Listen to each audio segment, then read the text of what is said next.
시작. 가까이 오사 성을 보시고 우시며 이르시되 너도 오늘 평화에 관한 일을 알았더라면 좋았을 뻔하거니와 지금 내 눈에 숨겨졌도다. 날이 이를지라 내 원수들이 토둔을 쌓고 너를 둘러 사면에 가두고 또 너와 그 가운데 있는 내 자식들을 땅에 메어 치며 돌 하나도 돌 위에 남지 아니하리니 이는 내가 보살핌을 받은 나를 알지 못함을 이남이니라 하시니라. 아멘. 좋으신 하나님, 주께서 신이 주시는 귀한 말씀에 은혜 받는 복된 시간 되도록 주님 말씀하여 주옵소서. 예수님의 이름으로 기도합니다. 저희 교회는 다른 교회하고 조금 다른 교회 안에 비단잉어를 키우는 교회. 전체적으로 전국에 몇 개 없지 않겠는가. 우리 교회 비단잉어가 들어온 지가 한 10년 넘었습니다. 원래는 이제 새끼들을 키웠는데 이게 붕어인지 잉어인지 몰랐던 시절부터 키운 애들이 이제는 뭐 60cm 넘는 큰 잉어로 자랐죠. 그 중에 2마리는 이제 원래부터 자랐던 잉어고 2마리는 입양을 해왔어요. 어느 집에서 입양을 해왔는데 그 입양해 온 애는 올 때부터 60cm가 넘었어요. 그러니까 도대체 얘가 몇 살인지는 제가 모르겠어요. 그러니까 저게 아마 적어도 제 생각에는 최소 20년은 넘지 않았겠는가. 나이가 20살은 되지 않았겠는가. 이제 2마리를 입양해 와서 붕어같이 작은 것도 큰 거, 입양한 애도 큰 데가 됐습니다. 근데 지지난주에 제가 그 중에 한 마리를 이제 좀 입양해 온 큰 애 하나가 보니까 몸에 병이 났어요. 썩어가고 있습니다. 그래서 제가 그 놈을 잡아가지고 꺼내서 약을 발라주고 치료를 해줬어요. 근데 여러분 생각해 보세요. 이렇게 큰 잉어를 어떻게 건졌을까? 낚시를 하진 않았을 거 아니에요, 그렇죠? 이거 어떻게 건졌지? 아주 쉽게 건졌습니다. 왜냐하면 얘들 한 교회에서 10년 이상 기르니까요, 강아지들이 됐어요. 다 날 따라다니고 손 놓으면 손으로 다 모여요. 쓰다듬어 주기도 하고요. 이게 좀 그러니까 이게 건지는 건요, 비닐 하나 이게 미끄러우니까 비닐 조그마한 까만 비닐 하나 들고 이렇게 건지면 그냥 쏙 떠져요. 그게 막 몸부림치거나 그러지 않습니다. 그래서 제가 밖에 끄집어내서 이제 치료를 해주고 넣어줬더니 지금은 거의 다 치료가 돼서 깨끗해졌어요. 근데 생각을 해보십시다. 어떻게 잉어가 사람 손을 따를까? 제가 어떻게 강아지 쓰다듬어 주듯이 평소에도 이렇게 먹이를 주면 제 손에 모여서 이렇게 쓰다듬어 줄 수 있을까? 여러분, 물고기도 생각을 합니다. 물고기 무시하면 안 돼요. 물고기도 생각을 합니다. 물고기도 감정이 있어요. 동물이 감정이 있다라는 것은 여러분 강아지 한 마리만 키워봐도 잘 알 수 있죠. 자, 어떤 사람과 감정을 흐린다고. 물고기나 강아지나. 동물이 가지는 감정은 모두 감각적인 감정이에요. 쉽게 얘기해서 우리 인간이 가지는 감정하고는 달라요. 뭐가 다르냐면 이 동물들이 가지고 있는 감정은요. 주로 무슨 감정이냐면 이런 본능적인 감정이에요. 본능적 감정이라는 건 뭐냐면 이 사람이 나를 해야 할 사람인가 안 해야 할 사람인가. 강아지도 그렇죠. 주인이 나를 사랑해 주는가 안 사랑해 주는가. 저 사람이 적인가 아닌가. 이것들을 이제 볼 수 있는 그런 감정입니다. 인간이 느끼는 감정은 희노애락, 동물들이 가지는 본능적 감정하고는 좀 다른 거죠. 왜냐하면 강아지는 아무리 영화 한 편을 본다고 해서 감동이라는 걸 느낄 수가 없어요. 사람은 영화를 통해 감동을 느끼기도 하고 사람은 여러 가지를 통해서 이 희노애락을 느끼고 시를 읽거나 슬픈 영화를 볼 때 인간만이 가질 수 있는 그런 것들을 느끼게 되는 겁니다. 자, 동물도 감정이 있고 인간도 감정이 있다고 하면 동물의 감정과 인간의 감정의 절대적인 차이는 어디서 왔느냐? 하나님이 사람을 만드실 때와 동물을 만들 때는 전혀 다르게 만들었어요. 예를 들면 동물은 다 어떻게 만들었죠? 하나님이 말씀으로 창조하셨어요. 그러나 사람은 어떻게 만드셨습니까? 흙으로 사람을 빚으시고 자기의 생기라는 것은 공기라는 의미가 아니고 우리들의 희노애락을 가진 이 영과 혼을 얘기하는 거예요. 이것을 불어 넣어 주셨다라는 겁니다. 자, 그러니까 사람은 짐승하고 다른 것이 하나님으로부터 이 감정을 받았어요. 하나님으로부터 이 생기를 받았다는 거예요. 누구로부터요? 하나님으로부터. 그래서 하나님과 우리 인간은 동일하게 감정이라는 것을 동물과 다른 감정을 공유하게 된 겁니다. 이것이 영혼이라는 거죠. 자, 그렇다면 다른 식으로 말하면 하나님도 우리 인간과 똑같은, 거꾸로 말하면 뭐예요? 감정을 가지고 계시다라는 거예요. 하나님은 신이니까 뭐 아무 감정도 없는 무감각하신 분이 아니라 여러분과 똑같은 감정을 가지셨다는 거예요. 우리가 거기서 감정을 받아왔으니까. 자, 어떤 감정이냐?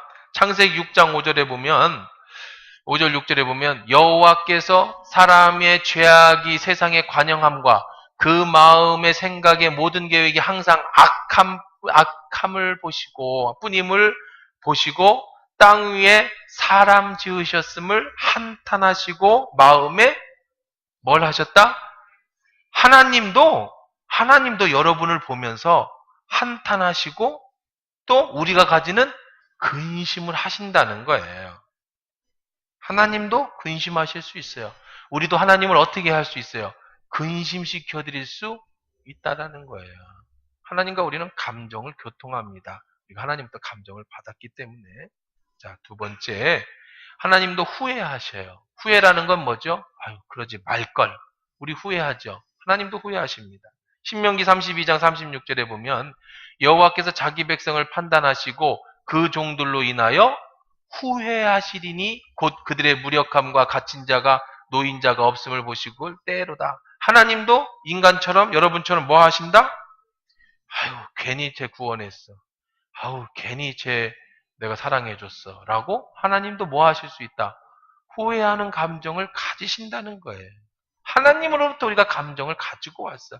짐승과 다른 거예요. 세 번째는 하나님도 분노하셔요.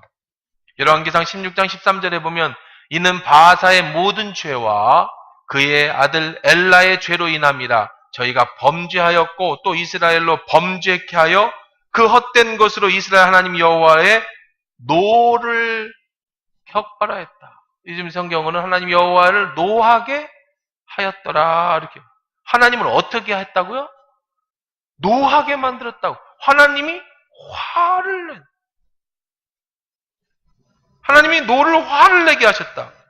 그럼 뭐 하나님은 요한복음 3장 16절에 우리가 잘 아는 것처럼 하나님은 세상을 어떻게 하셨어요? 이처럼 뭘 하셨죠? 사랑하여. 하나님은 뭐 그런 얘기는 우리 요한일서에도 나오고 사랑에 대한 얘기는 참 많이 나옵니다. 또 출애굽기 20장 5절에 보면 나는 무슨 하나님이다? 질투하는 하나님이라. 질투라는 게 뭐예요? 내가 누구를 사랑하는데 내가 사랑하는 사람이 또 다른 사람을 사랑하면 내가 느끼는 게 뭐예요? 질투. 내가 하나님이 나를 사랑해 주시는데 여러분이 하나님보다 돈을 사랑하거나 여러분이 자식을 더 사랑하거나 다른 것들을 더 사랑하고 자기 자신을 사랑하면 하나님이 뭘 느낀다? 질투를 느낀다. 하나님은 질투하시는 하나님이다. 그러니까 우리가 가지는 감정, 여러분이 가지고 있는 희노애락의 모든 감정은 하나님이 다 가지고 계신 거고 그 하나님이 그 감정을 누구에게 느끼시냐? 바로 여러분에게 느끼신 한 사람 한 사람에게. 자, 다시 동물로 돌아갑시다. 본능적 감각을 가진 동물도 내가 사랑해주면 알아요? 몰라요? 알지요. 아, 이 잉어가 내 손 내가 쓰다듬어 줄 수 있다는 게 말이 됩니까? 내가 가면 잉어가 물 밖으로 나온다니까? 때로는요, 자기 목을 내밀어요, 목을. 물고기가 물 밖에 목을 내미는 게 말이 됩니까? 왜요? 제가 밥 줄 걸 알아요. 내가 얘를 해치지 않는다는 걸 알아요. 주인이라는 걸 압니다. 우리 집 강아지는요. 자기가 죽을 줄 알아도 주인 앞에 무조건 꼬리를 흔들지요. 하물며 감정을 가지신 하나님, 감정을 가진 인간이 서로 사랑하는 것을 교제라고 얘기하는 거예요. 교제. 이성교제, 무슨 교제할 때. 하나님과 우리 사이가 관계가 좋으면 하나님은 우리에게 무엇이든지 주고 싶어 하시는 거예요. 관계가 좋으면 한없이 사랑해 주시는 거예요. 근데 이 관계가 나쁘면 어떻게 돼요? 서로 아무리 사랑하는 사람이라도 부부싸움을 했어요. 관계가 나쁘면 잠시라도 미운 마음을 가질 수도 있고 그리고 말을 안 할 수도 있고 토라질 수도 있는 거죠. 우리는 하나님과 이런 감정으로 맺어진 겁니다. 그래서 우리는 하나님과의 관계가 참 중요해요. 누군가 나를 싫어한다고 내가 느끼면 그 사람하고 멀어지고 누군가가 내가 사랑한다고 느끼면 그 사람하고 더 가까워지듯이 내가 하나님과 가까워지면 하나님의 축복이 내게 충분히 임하고 그 안에 행복과 기쁨이 있는 것이고 내 감정이 하나님과 멀어진다고 느껴지면 그 안에 행복과 기쁨을 잃어버리는 거예요. 왜냐하면 우리의 감정이라는 건 하나님으로부터 왔기 때문에 그래. 우리를 보시고 느끼는 하나님의 감정이라는 겁니다. 자, 그런데 중요한 거예요. 그러면 여러분이 하나님의 감정을 다 알 수 있을까요? 여러분이 사랑한 남편을 사랑해요. 아내를 사랑해요. 자식을 사랑해요. 자식이 가지는 감정, 남편이 가지는 감정, 아내가 가지는 감정을 다 느낄 수 있습니까? 사랑하면? 다 느낄 수 있어요? 다 느낀다는 투의 얼굴이 모든 것을 다 느껴요? 서로? 그 정도로 모르죠. 아무리 사랑해도 그 사람의 감정을 다 알 수 있는 건 아니에요. 자, 그러면 또 질문하십시다. 여러분이 하나님이 여러분을 향한 그 모든 감정을 다 알 수 있어요? 몰라요? 모르시겠죠? 자, 그럼 또 물어봅시다. 하나님이 여러분을 향한 모든 감정을 다 아실까요? 모르실까요? 다 아셔요? 다 아실까요? 다 아시는데 후회해요? 다 모른다. 정답을 말씀해. 어떻게 다를 모르시죠? 자, 하나님 후회를 한다라는 것은 하나님도 우리 감정을 몰라요. 하나님이 내 마음의 감정을 왜 다 모르시죠? 우리는 하나님이 타치하지 않는 부분이 있어요. 우리 감정 속에. 하나님이 주셨지만 건들지 않는 부분이 있어요. 그게 뭐예요? 자유의지라는 거예요. 자유의지라는 것은 하나님과 상관없이 내 마음대로 할 수 있는 거예요. 내가 하나님을 사랑할 수도 있고 안 할 수도 있고 내가 순종할 수도 있고 안 할 수도 있고 누가 다 결정해요? 내가 결정해. 그건 하나님이 건들지 않으시는 내가 가지는 것. 내가 아무리 사랑한다고 해서 내가 원하는 대로 이 사람을 조작하고 사랑하는 사람을 그렇게 만든다고 생각한다면 그것은 큰일 나요. 사육이 되는 거예요. 여러분이 누구 어떤 여자를 사랑한다고 해서 그 여자가 나만 사랑하게 내가 조작하고 만들어서 한다. 그럼 이것은 사육이 되는 거예요. 이건 큰일 나는 겁니다. 사랑이라는 것은 상대방이 자유롭게 해주면서 서로가 교제하고 교통하는 거예요. 우리는요, 하나님을 다 알 수가 없습니다. 하나님의 그 크신 사랑을 다 알 수가 없어요. 왜냐하면 하나님의 일부분만을 받았기 때문에 그래요. 하나님도 여러분을 다 알 수가 없어요. 왜요? 여러분의 마음껏 생각할 수 있는 자유의지가 있기 때문에 그렇습니다. 뿐만 아니라 하나님은 한계가 있으셔요.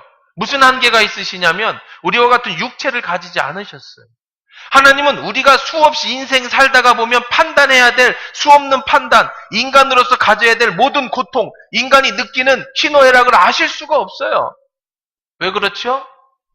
그분이 만드셨다 할지라도, 그분이 생기를 불어넣어 주셨다 할지라도 인간이 아니시기 때문에 그래요. 이걸 또 예를 들어서 우리 강아지하고 예를 들어봅시다. 저는 저희 집 강아지하고 관계가 참 좋습니다. 아주 좋아요. 그래서 가끔 간식도 주고 먹을 것도 주고 그래서 우리 강아지는 저만 보면 아주 너무너무 좋아해요. 그런데 가끔 제가 관계가 나빠질 때가 있어요. 우리 집 강아지랑. 어떤 때 관계가 나빠지냐면 우리 집 강아지는 족보가 좀 없어서 그런지 물을 싫어해요. 목욕하는 걸 싫어해요. 자유로운 영혼이에요. 그래서 제가 잡아다가 이게 억지로 잡아가지고 물을 팍 뿌립니다. 그러면 막 난리를 쳐요. 거품을 막 냅니다. 그러면요, 얘가 그냥 확 잡고 있어요. 안 도망가게. 거기서 놓쳤다가는 난리가 나는 거예요. 거품 들고 막 사방팔방 돌아다니. 꼭 목을 잡고 있는데 엉덩이를 팍 흔들어요. 그러면 거품이 내 얼굴에 팍 튑니다. 그러면 순간 저도 욱해서 엉덩이짝을 하는데 가만히 있어! 다 그럼 깽 하죠. 우리 집 강아지 깽. 그리고 그냥 감정이 나빠집니다. 서로. 얘는 나한테 삐져 있고 저는 강아지가 이게 자꾸 막 흔들어대면 막 몸 털면은 막 거품이 날리니까 그럼 그냥 막 자꾸 막 물을 세게 틀어서 빨리 막 이제 씻어주고 그 다음에 수건으로 탁 말려주고 그리고 내보내주면 싹 도망갑니다. 그리고 주인 마음도 모르고 바로 그냥 시멘 바닥에 몸을 막 비비고 그냥 벽에 갖다가 비벼 도로 새까맣게 만들죠. 그리고 얼마간은 저를 피합니다. 제가 가까이 가면 피하고 그 제일 무서운 건 제가 호수라도 들면 바로 옥상으로 도망가 버려요. 혹시 물 뿌릴까 봐. 자, 한번 보십시다. 저는 강아지를 좋아합니다. 강아지도 저를 신뢰합니다. 그런데 제가 이 강아지가 겨울을 지나서 이제 더러우니까 씻어줘야 되겠다. 혹은 털을 깎아줘야 되겠다. 근데 얘가 싫어하니까 제가 어거지로 잡았어. 그래서 그 안에 있는 뭐 더러운 것도 씻어주고 그 안에 뭐 혹시 해충 같은 거 있으면 이렇게 구제도 해주죠. 근데 강아지 입장에서는 그것을 뭐라고 생각해요? 나를 억압한다고 생각해요? 주인이 왜 갑자기 미쳤나? 나한테 왜 물을 뿌리지? 왜 나쁜 짓을 하지? 주인이 날 싫어하는 걸 왜 하지? 이해할 수가 없는 거예요. 저도 강아지를 이해 못합니다. 야, 내가 너를 깨끗이 씻어주자겠다는데 너 이거 씻고 나면 얼마나 개운하겠니? 네 속에 있는 더러운 진드기나 겨울에 있었던 이나 밖에서 사니까요. 다 씻어주면 너 얼마나 좋겠니? 털 깎아주면 얼마나 예쁘겠니? 그 턱턱턱 그냥 붙어있는 거 깨끗이 닦아주면 얼마나 좋겠니? 근데 강아지는 제 마음을 몰라요. 자, 그러면 저는 강아지 마음을 알까요? 저도 강아지 마음을 몰라요. 도대체 얘는 왜 목욕을 싫어하는 거지? 얘는 왜 날 보면 도망가는 거지? 내가 왜 사랑해주는데 왜 모를까? 몰라요. 자, 강아지의 마음을 알 수 있는 한 가지 방법, 뭘까요? 내가 강아지가 되는 거예요. 그래서 진짜 한번 목욕 당해보고, 내가 한번 진짜 주인한테 엉덩이 한 대 맞아보고, 그러면 100% 내가 그 강아지의 마음을 알 수 있겠지만, 저는 인간이기 때문에 강아지를 알 수가 없어요. 요즘 텔레비에 개박사 하나가 있어요. 개박사. 강형욱이라고 하는 사람인데요. 이 사람은요, 이 뭐 세상에 나쁜 개는 없다라고 EBS에서 나오는 프로그램의 진행자입니다. 근데 이 강형욱이라는 사람은 재미있어요. 이 사람은요, 개 심리학자 이러면서 개통령이에요. 개통령. 개들 사이에서 대통령이라고 해서 개통령이라고 부르는데요. 제가 그 사람을 보고 있으면 진짜 개가 사람 된 것 같아요. 어떻게 개 심리를 그렇게 잘 아는지요. 막 쇼파 물어뜯고 막 도대체 집에서 목 기르던 개도 그 사람이 가서 몇 가지만 탁탁탁 지적해주면 그 다음에 개가 완전히 순한 개로 막 사람만 보면 물고 달려들던 개도 그 사람이 가서 몇 가지만 척척척척척 하면은 그냥 개가 순한 개로 바뀌어요. 야, 그래서 저는 대단하다 저 사람 어떻게 저렇게 할 수 있을까? 그래서 그 사람 이름이 강형욱인데 그 강씨가 강아지 강씨래 강아지 강씨. 그래서 강아지가 사람 됐어. 그래서 제가 가만히 그 사람 홈페이지까지 들어가 봤어요. 이 사람은 어떻게 어디서 이렇게 개 심리를 잘하는가 봤더니 그냥 하는 게 아니에요. 외국인 여자하고 결혼을 했더라고요. 왜냐하면 외국 생활을 많이 했어요. 호주에서도 그 개에 대해서 공부를 오래 했고 유럽에서도 오래 했고 그래서 정말 개 쪽은 최고의 박사가 돼서 한국에 와서 개를 교육시키는 일을 하는 거더라고요. 개가 사람이 되지 않는 이상 개를 다 할 수는 없습니다. 교육을 통해서 개의 본능을 알아낼 수는 있겠지만 아무리 강형욱이라고 해도 개의 모든 것을 알 수가 없어요. 자, 그래서 여러분 하나님이신 신이 여러분하고 똑같은 감정을 알기 위해서 여러분하고 똑같은 삶을 알기 위해서 하나님이 인간의 몸을 그대로 입고 이 땅에 오셨어요. 저는 절대로 아무리 제가 강아지를 사랑한다 해도 개가 될 마음이 없습니다. 저는 절대로 개가 되고 싶은 마음이 없어요. 그런데 하나님은 천지를 창조하신 하나님이 본체이신데 사랑하는 여러분들을 위해서 친히 인간의 육신을 입고 이 땅에 오셨다고요. 그분이 누구예요? 예수 그리스도예요. 그래서 그분은 우리의 모든 감정을 다 아셔요. 그분은 아기 때부터 자랐어요. 인간의 희노애락을 다 경험하셨습니다. 우리 여러분이 느끼는 모든 감정, 배고프심도, 40일을 금식하셔서 배고프심도, 채찍에 맞아 아프심도 다 경험하셨어요. 사랑하는 제자들로부터 배신도 당해봤고, 참 모든 인간이 당할 수 없는 모든 고통을 다, 인간이 경험할 수 있는 모든 경험을, 극단적 경험을 다 하셨어요. 그리고 그분이 십자가에서 죽으시고 부활하셨습니다. 하나님 우편에 앉아 계시. 그리고 여러분을 위해서 중보하고 계셔요. 중보라는 게 뭐냐면 법률 용어로 변호사가 되어주신다는 거예요. 여러분이 죄를 지었어요. 그래서 하나님과의 관계가 멀어졌어요. 관계가 멀어졌다고요. 죄라는 게 뭐냐면 관계가 멀어진다는 거예요. 하나님은 여러분을 사랑하고 여러분도 하나님을 사랑하면 관계가 좋은데 어떤 이유에든지 여러분이 하나님과의 관계가 멀어졌어요. 이게 죄예요. 그러면 예수님은 뭐 하시느냐면 여러분 편에 서서 하나님 앞에 중보해주고 계신다고요. 하나님, 얘가 원래 그런 애가 아닌데요. 제가 경험해보니까 인생 사는 게 이렇게 힘들대요. 하나님, 이해해주세요. 용서해주세요. 여러분을 위해서 중보해서 다시 하나님과의 관계를 이어주시는 거예요. 그분이 예수님이에요. 그래서 누구의 이름으로 기도해요, 우리는? 예수님의 이름으로 그래서 기도하는 거예요. 예수님, 저를 용서해주세요. 용서를 하나님이 해주세요. 저를 위해서 용서를 빌어주세요. 예수님, 저의 앞길을 인도해주세요. 예수님이 중보자가 되어주시는 거예요. 세상에 어떤 신이 이 땅에 인간이 돼서 희노애락을 다 경험하고 우리 편이 되어 우리를 도와줄 수 있겠습니까? 예수님밖에 없어요. 그러니 우리는 우리의 모든 슬픔, 여러분이 가지는 모든 고통, 여러분이 가지는 모든 기쁨, 여러분이 가지는 모든 희열 다 가지고 예수님께 나갈 수 있어야 되는 줄 믿습니다. 왜냐하면 그분은 다 이해해 주세요. 그분이 경험했기 때문에. 그분께 가지고 가지 못할 아픔이 없어요. 그분께 구하지 못할 고통이 없어요. 그분께 가지고 가지 못할 죄가 없습니다. 예수님은 여러분의 감정을 다 아세요. 내 마음은 모르실 거야. 예수님은 내 생각은 모르실 거야. 예수님은 도대체 내가 지금 얼마나 고통스러운지 모르실 거야.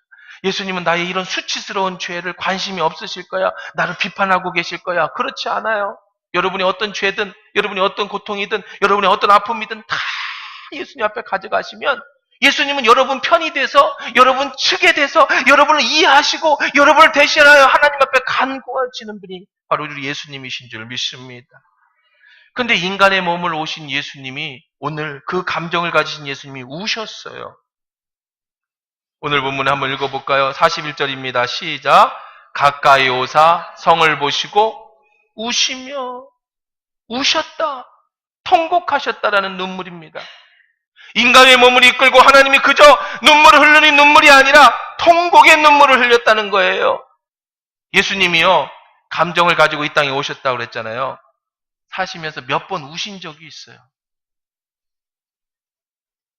언제 울었냐면 한 번은 자신이 사랑하는 나사로가 죽었다는 소식을 듣고 바로 가지 않으셨어요. 왜 바로 안 갔냐면 사흘 후에 나흘째 되는 날 그를 살려줌으로 인해서 예수님이 부활하실 거라는 것을 상징적으로 알려주기 위해서 나사로가 죽었다고 하는데 바로 안 가셨어요.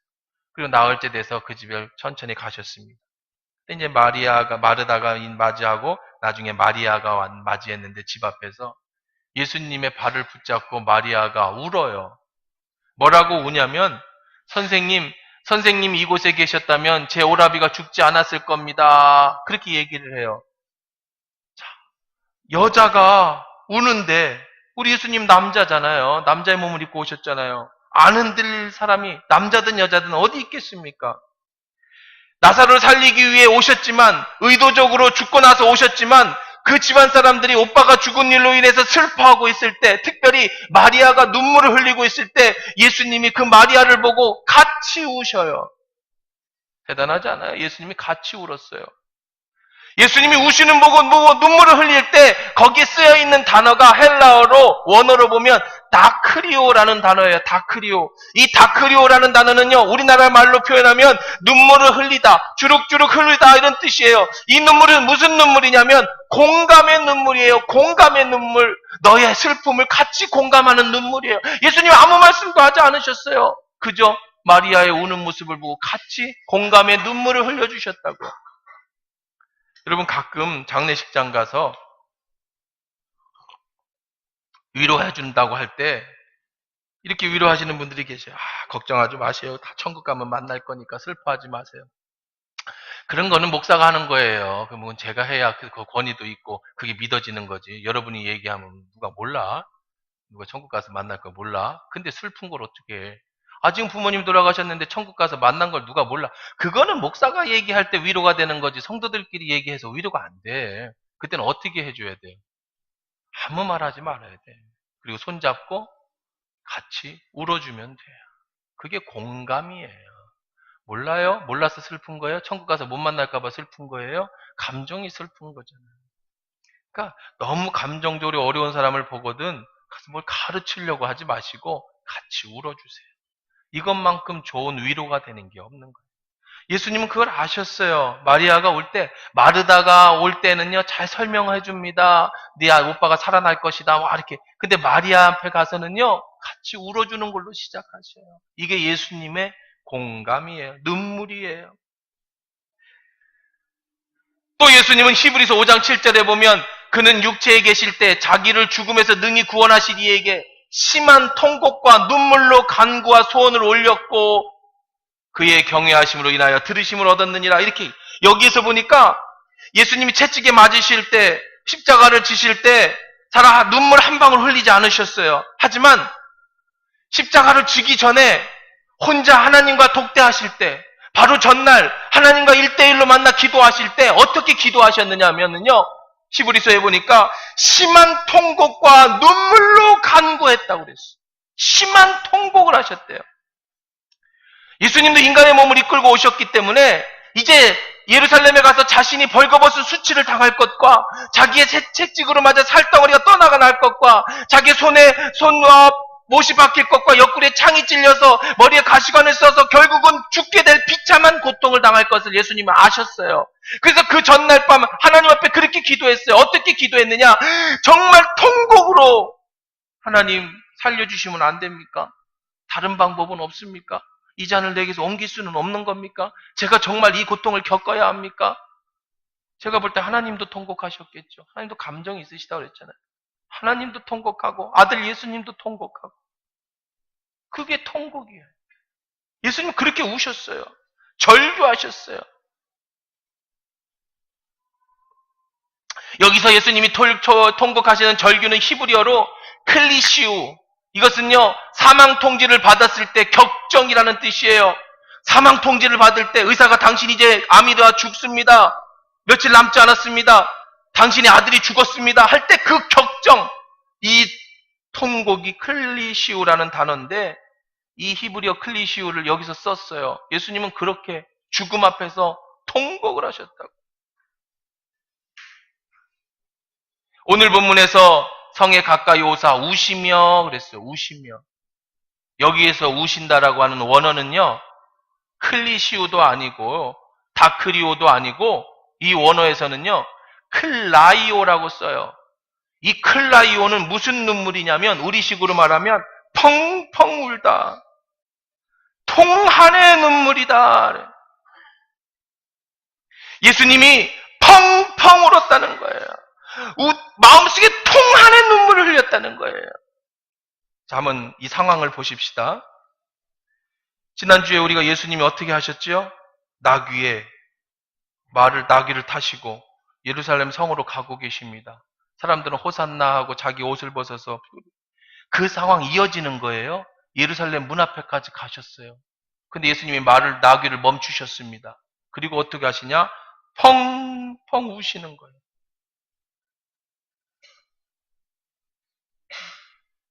지금 예수님이 왕으로 입성하고 계십니다. 사람들은 그냥 환호합니다. 얼굴이 빨개져서 지금 종려나무 가지를 흔들고 자기 옷을 벗어놓고 메시아가 오셨다고 다윗의 왕이 어서 오십시오. 그런데 예수님은 거기서 나귀에서 통곡을 하고 우시는 거예요. 이건 왕의 모습이 아니죠. 이건 그 상황이 아니에요. 울 때가 있죠. 지금은 울 때가 아닙니다. 우리 어려서부터 사내는 우는 게 아니라고 배웠어요. 사내 아이는 몇 번 우는 거라고요? 3번 울어요. 언제 울죠? 태어날 때 울고, 부모님이 돌아가실 때 울고, 나라가 망했을 때 우는 거예요. 요즘 그렇게 가르치면 안 돼요. 요즘은 남녀 평등으로 가르쳐야 된다. 요즘은요, 어떻게 얘기해야 되느냐? 남자는 얼마만큼 우느냐? 여자가 우는 만큼 우는 거예요. 3번 우는 게 아니라 여자가 우는 만큼 울어요. 요즘은 남자가 울어야 성공합니다. 감성이 풍부한 사람이 성공해요. 그렇죠? 가끔 이렇게 텔레비 채널 돌리다 보면 홈쇼핑에 저게 남자인지 여자인지 모르는 사람이 화장품도 팔고 여자 옷도 팔고 막 그래요. 그런데 나중에 그런 사람이 대박 난대요. 엄청 많이 번대요. 쇼호스트 중에 1위래 1위. 저게 남자인지. 요즘은 그런 사람이 성공하는 시대예요. 근데 예수님 시절에는요. 우리 옛날 시절이나 남자는 우는 게 아닙니다. 특히 지금 예수님은 왕으로 입성하고 계세요. 왕으로 입성하시는 예수님이 울고 계세요. 어떻게 울었다고요? 펑펑 울고 계시죠. 요즘 개그 프로그램이 개콘이라는, 요즘 애들은 안 보는데 저는 주일날이면 가끔씩 보는 프로그램 개콘이라는, 거기 보면 남자 이런 게, 남자, 강한 남자, 강남 이런 거 있어요. 여러분들은 아무도 안 웃는 거 보니까 그럼 안 보는 거 같은데 그런 게 있어요. 그래서 강한 남자, 강한 남자. 남자다움이라는 건 강한 겁니다. 그런데 예수님이 지금 왕으로 입성하시는 그 입성 장면에서 늠름하게 고개를 들고 어깨를 펴고 왕으로서 당당하게 입성해야 될 예수님이 예루살렘 문 앞에 서서 펑펑 울었다는 거예요. 펑펑 울었다. 왜 울었을까? 그 눈물의 의미가 뭘까요? 조금 전에 클라이우라고 하는 울다는, 통곡하다라는 단어를 했더니 펑펑 우는 단어를 했죠. 이 단어가 쓰여진 성경이 몇 군데 나옵니다. 누가복음 7장 31절에 보면 나인성 과부의 외아들이 죽었을 때, 그때 예수님이 그 나인성 과부가 외아들이 죽었을 때 이 나인성 과부가 울어요. 그때 이 클라이오를 썼어요. 아들이 죽어서 펑펑 울어요. 마리아가 예수님의 향유를 부을 때, 여러분, 예수님이 식사 자리에서 마리아가 향유를 가지고 왔죠. 그리고 300대단위여야 되는 향유를 부었고 머리털로 자기의 예수님의 머리털로 발을 씻어줄 때 그때 울었다 성경은 얘기하고 있어요.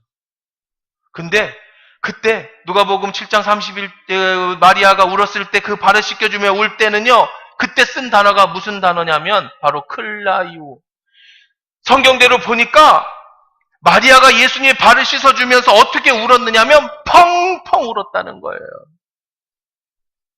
그냥 저는 예수님의 발을 씻겨준 거에만 초점을 맞추고 지금까지 성경을 봤는데 원어를 검색하다 보니까 마리아가 예수님의 발을 씻겨주며 펑펑 울었어요. 클라이우라는 단어를 썼다고요.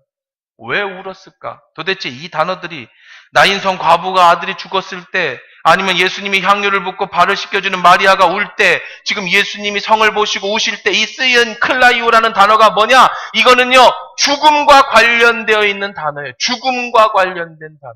누가 죽었을 때 우는 단어가 이 클라이오예요. 여러분, 절규라고 할까요? 사랑하는 사람이 지금 막 죽었어요.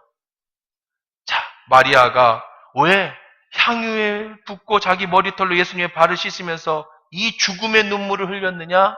예수님 이렇게 말씀하셨죠. 이 여인은 지금 나의 뭐를 준비하고 있다? 나의 죽음을 준비하고 있다. 나인성 과부가 자기 아들이 죽었을 때 이 죽음의 눈물. 그럼 지금 예수님이 이 성을 보시고 우셨던, 이 성에 보시고 우셨던 눈물은 어떤 공감의 눈물도 아니고요, 하나님 앞에 절규의 눈물도 아니고, 통안에 정말 안타깝고 죽은 이를 향한 정말 간절함에 우러나오는 눈물이었어요. 도대체 왜 그렇게 우셨지 예수님이? 이 예루살렘 성이 어떤 성입니까? 이 예루살렘 성은 상징이에요. 거기는 성전이 있습니다. 그래서 성경에 보면은요, 시편 46편 4절에 보면 하나님의 도성이다. 이사야 60장 14절에 보면 여호와의 성읍이다. 시편 48편 2절에 보면 큰 임금의 성이다. 이사야 33장 20절에 보면 장엄한 도성이다. 이사야 1장 26절에 보면 의의 도성이다. 스가랴 8장 3절에 보면 진리의 성읍이다. 이사야 1장 21절에 보면 진실한 도성이다. 그 다음에 느헤미야 11장 1장, 이사야 48장, 마가복음 4장 5절에 보면 거룩한 도성이다. 예레미야 3장 17절에 보면 주의 보좌다. 시편 48편 12절에 보면 시온이다. 이사야 33장 20절에도 시온이라고 얘기하고요.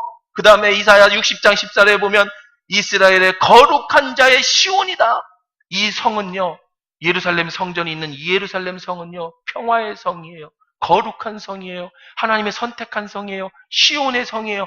그 시온 성으로 지금 예수님이 왕으로 입성하고 계십니다. 근데 그 성은 이제 곧 예수님의 입장과 함께 죽음의 성으로 변하게 될 것이에요. 이 42절에 보세요. 이르시되 너도 오늘 평화에 관한 일을 알았더라면, 이 평화, 진정한 평화가 뭔지를 알았다면 좋았을 뻔하였거니와 지금 내 눈엔 숨겨져 있다. 지금은 숨겨져 있어. 앞으로 여기가 이 평화의 성이 어떻게 될지 지금은 몰라. 보세요. 날이 이를지라 때가 될 것이야. 내 원수들이 토성을 쌓고 너를 둘러 사면에 가두고 또 너와 네 가운데 있는 내 자식들을 땅에 메어 자식을 집어서 땅바닥에다 집어 던칠 것이고 돌 하나도 돌 위에 남지 아니하리니 이는 내가 보살핌을 받은 날 네가 지금 그렇게 거룩한 성읍으로 네가 지금 축복의 성읍을 가졌던 그때에 하나님 앞에 범죄한 것으로 인해 받을 그런 앞으로의 미래에 일어날 일들을 알지 못합니다. 지금 예수님이 평화의 왕으로 평화의 성에 입성하고 계십니다. 그런데 아이러니하게 이 평화의 왕이 이 평화의 도시에서 죽음을 보신 거예요. 이제 앞으로 이 성이, 이 거룩한 성이, 이 평화의 성이 어떻게 멸망할 것인가? 왜요? 그들은 예수를 죽여요. 하나님의 아들을 죽입니다. 그들은 하나님을 거역했어요. 예수를 거역했어요.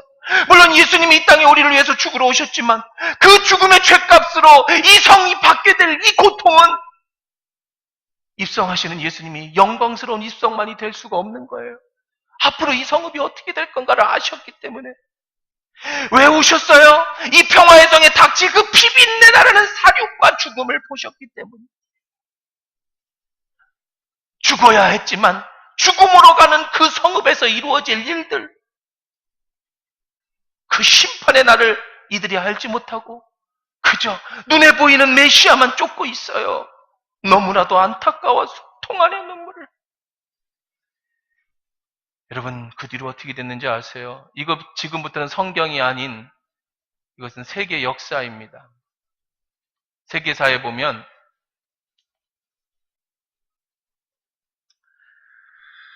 내 원수들이 토성을 쌓고 널 둘러 사면을 가둔다라는 말이요.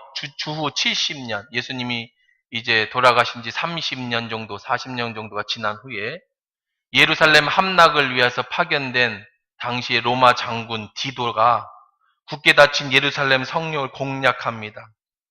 성은 문을 닫았어요. 로마의 군대를 방어하면서. 성 밖에 디도 장군이 로마의 성 높이만큼 토성을 쌓습니다. 그때 마침 6월절을 지키러 온 이스라엘 사람들이요, 이 성 안에 100만 명이 있었습니다. 100만 명. 그리고 100만 명은 성 안에 포위가 됐습니다. 그 당시에 요세푸스라고 하는 역사학자가, 이 사람은 기독교인이 아니에요. 역사학자입니다. 그 당시 역사학자가 그때 사실을 기록해 놓은 역사석에 이렇게 써 있습니다. 로마 군인이 밖에서 주지은하였고 예루살렘 성은 문을 닫았죠. 그 안에 기근이 왔습니다. 기근이 널리 확대되어 모든 집과 식구들에게 덮쳤다. 예수님이 십자가에 돌아가시고 30년 정도 지난 후입니다. 예수님이 돌아가실 때 본디오 빌라도가 손을 씻으면서 나는 이 죄와 상관이 없다. 그때 이 사람들이 이렇게 외치죠. 그 죄를 우리와 우리 자손에게 돌리십시오. 그리고 30년이 지났습니다. 기근이 널리 확대되어 모든 집과 식구들에게 덮쳤다. 다락에는 기아로 죽어가는 여자들과 어린아이로 가득 찼고 거리의 길은 늙은이들의 시체로 가득 채워져 버렸고 살아있는 아이들과 젊은이들은 모두 기아로 퉁퉁 부어 무서운 망령처럼 거리를 베하다가 쓰러져 버렸다. 이들을 매장하려 해도 병자들에게는 힘이 없었고 튼튼한 사람일지라도 시체가 너무 많아 대책이 없었다. 자기 자신도 언제 죽을지는 알 수 없는 죽음의 그늘에 안에 들어갔기 때문이다. 죽은 사람들의 시체에 관심을 가질 수 없었다. 어떤 사람은 다른 사람의 시체를 처리하다가 자신이 시체 앞에서 쓰러져 버렸고 또 다른 남은 사람은 자기의 죽음이 언제 올지 스스로 관에 들어가 누워버렸다. 이 재난에 대하여 슬퍼하는 자도 없고 우는 소리도 들리지 않았다.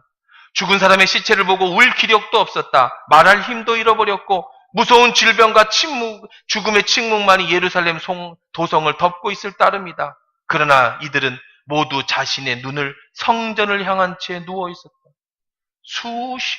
수만 명이 죽어 있는데 모두 머리를 성전을 향해 다 죽어 있었다는 거예요. 그 당시에 로마가 아직 들어오기 전입니다. 그 다음에 로마가 토성을 쌌습니다. 그리고 로마인들이 성을 무너뜨리고 들어왔죠. 그때 경과입니다. 요세푸스가 이렇게 했습니다. 로마 군인들이 그 집에 약탈하기 위해 들어갔을 때 그들은 전 가족이 다 죽어 있는 것을 보았고 다락에 시체들만 가득한 것을 보았을 뿐이다. 저들은 이 무서운 광경을 보고 어떤 물건 하나 손댈 마음이 없어 뛰어 도망 나오고 말았다. 약탈하러 간 로마 군인들이 너무나 비참해서 뭐 하나 손에 안 대고 다 도망쳐 나왔다는 거예요.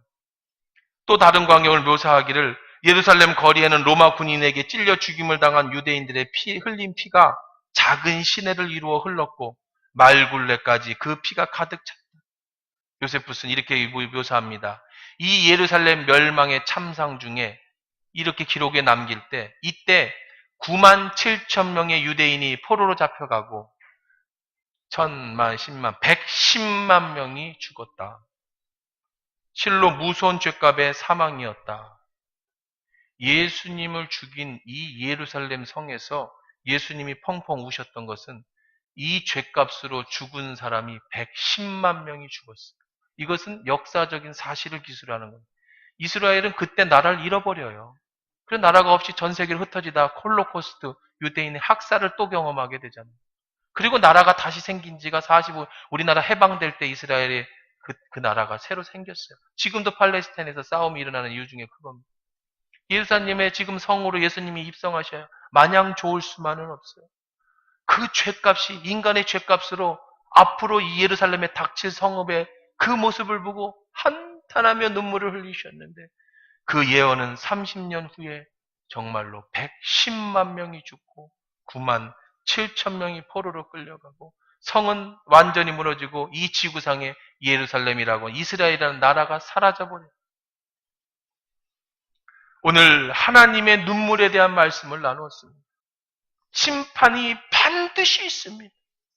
사랑하는 성도 여러분, 죄값은 반드시 사망입니다.